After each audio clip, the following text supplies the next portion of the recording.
నమస్తే, welcome to it's you TV. నేను మీ సాయి. ప్రస్తుతం నేనైతే షేక్పేట్ ఎంఆర్ఓ ఆఫీస్ దగ్గర అయితే నేను ఉన్నాను. ప్రస్తుతం ఇక్కడ చూసుకుంటున్నాం కదా, మొత్తం పోలీసులు మొత్తం బందోబస్తు అయితే ఇక్కడ ఏర్పాటు చేశారు. జూబ్లీహిల్స్ ఉప ఎన్నిక చివరి రోజుకైతే చేరింది. నిన్నటితో 189 నామినేషన్లు అయితే వేయడం జరిగింది. మొత్తం ఈ నామినేషన్లు మొత్తం 316కు చేరింది నామినేషన్లు. మిగిలిన పత్రాలను ఈరోజు స్వీకరించి ఈసీ అనుమతి ఇచ్చింది ఈ రోజుకి. అయితే నామినేషన్ దాఖలు చేసేందుకు షేక్పేట్ తహసీల్దార్ కార్యాలయానికి వందలాది మందిగా తరలొచ్చారు ఇక్కడ అభ్యర్థులు. అందుకే ఇక్కడ పోలీసులు భారీగా మోహరించడం జరిగింది. సో కాంగ్రెస్ ప్రభుత్వానికి వ్యతిరేకంగా నామినేషన్లు దాఖలు చేసేందుకు కూడా ఇక్కడ పోటెత్తారు.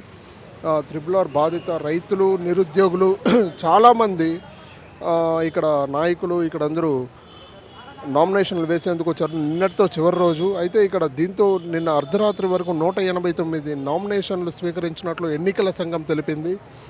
అయితే అర్ధరాత్రి గడుస్తున్న నామినేషన్లు దాఖలు చేసేందుకు అనేక మంది అభ్యర్థులు వచ్చి ఇక్కడ నామినేషన్లు వేయడం జరిగింది. అయితే ఇక్కడ పోలీసులు మాత్రం భారీగా మోహరించడం జరిగింది. ఎందుకు అంటే ఈరోజు నామినేషన్లు మొత్తం స్వీకరించి ఈసీకి ఇవ్వడం జరుగుతుంది. అయితే ఈ నామినేషన్ల ప్రక్రియ జూబ్లీహిల్స్లోని చాలా హాట్గా మారింది. సో ఆపోజిట్ చూసుకుంటే నవీన్ యాదవ్, ఈ ఇటుపక్క చూసుకుంటే మాగంటి సునీత గారు, ఇంకా బీజేపీ పక్క చూసుకుంటే అభ్యర్థి, ఇంకా 189 నామినేషన్లు అయితే దాఖలు చేయడం జరిగింది ఇక్కడ ఎంఆర్ఓ తహసీల్దార్ ఆఫీస్లో.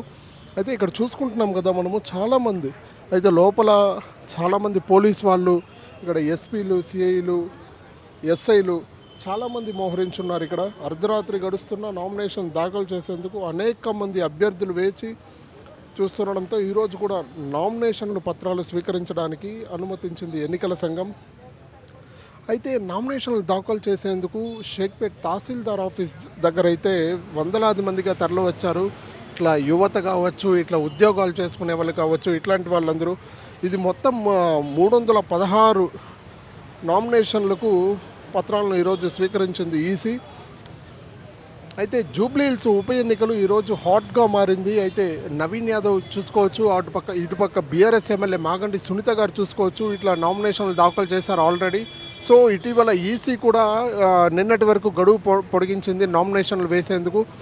అయితే ఈరోజు నామినేషన్లు 316కు చేరగా ఈరోజు నామినేషన్లని ఈసీకి అప్పగించడం జరుగుతుంది. అందుకే ఈ భారీ బందోబస్తు, ఈ పోలీసులు ఒకసారి మనం చూసుకోవచ్చు. లోపల కూడా మొత్తం సెక్యూరిటీ టైట్ చేశారు.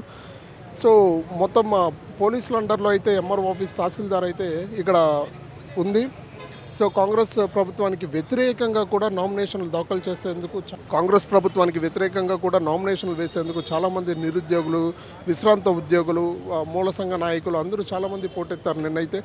అయితే దీంతో నిన్న అర్ధరాత్రి వరకు 189 నామినేషన్లకు స్వీకరించారు ఎన్నికల సంఘం. అయితే ఇక్కడ చూసుకుంటున్నాం కదా, లోపల ఎస్పీ వీళ్ళందరూ ఉన్నారు. ఇప్పుడే ఇక్కడ పోలీస్ వాళ్ళందరూ పెద్ద పెద్ద డిఐజీ, డీసీపీ ఈ స్థాయిలో ఉన్న వాళ్ళందరూ కూడా ఇక్కడికి రావడం జరుగుతోంది. ఏంటి అనేది ఇక్కడ ఉత్కంఠంగా మారింది. అయితే లోపల చాలామంది కూడా నామినేషన్లు స్వీకరిస్తున్నారు. రైట్, చూస్తున్నాం కదా, ఇక్కడైతే ఎంఆర్ఓ ఆఫీస్ దగ్గర అయితే ఉద్రిక్తత చోటు చేసుకుంటోంది. లోపల పోలీసులు ఎవరిని అనుమతించని పరిస్థితి, ఎవరిని విలేకరులు నామినేషన్లు వేసేందుకు ఈరోజు కూడా తరలి వస్తున్నారు. అయితే ఎవరిని అనుమతించని పరిస్థితి అయితే ఇక్కడ ఏర్పడింది. అయితే లోపల నుంచి కూడా కొంతమందిని బయట పంపించేస్తూ ఉన్నారు. అవసరం లేదు మీరు అని చెప్పి కూడా నామినేషన్లు వేసేందుకు ఈరోజు కూడా వస్తూ ఉన్నారు జనం. మొత్తం ఇక్కడ ఎన్నికల సంఘం ఒక అతను చెప్పేది ఏంటంటే, మొత్తం 300కి పైగా మెంబర్స్ ఉన్నారు నామినేషన్లు వేసింది. 312 నామినేషన్లు అయితే దాఖలు చేశారు. ఈరోజు కూడా వస్తున్నారు, కానీ ఇక్కడ యాక్సెప్ట్ చేయని పరిస్థితి. సో ఇక్కడ లోపల ఎవరికైతే ఐడి కార్డ్స్ కానీ లేదంటే వాళ్ళకి ప్రాపర్ ఐడి ఉందో వాళ్ళని మాత్రమే అనుమతిస్తూ ఉన్నారు. ఇక్కడ విత్ మొత్తం చెకింగ్ చేసి మరీ లోపలికి అనుమతిస్తూ ఉన్నారు.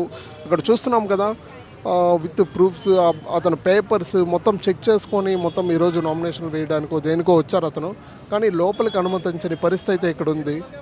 సో ఇక్కడ పోలీసులతో కూడా మాట్లాడే పరిస్థితి ఉంది, లోపలికి అనుమతించండి లేదంటే ఏదో ఒకటి చేయాలి, మేము లోపలికి వెళ్ళాలి అంటూ కూడా.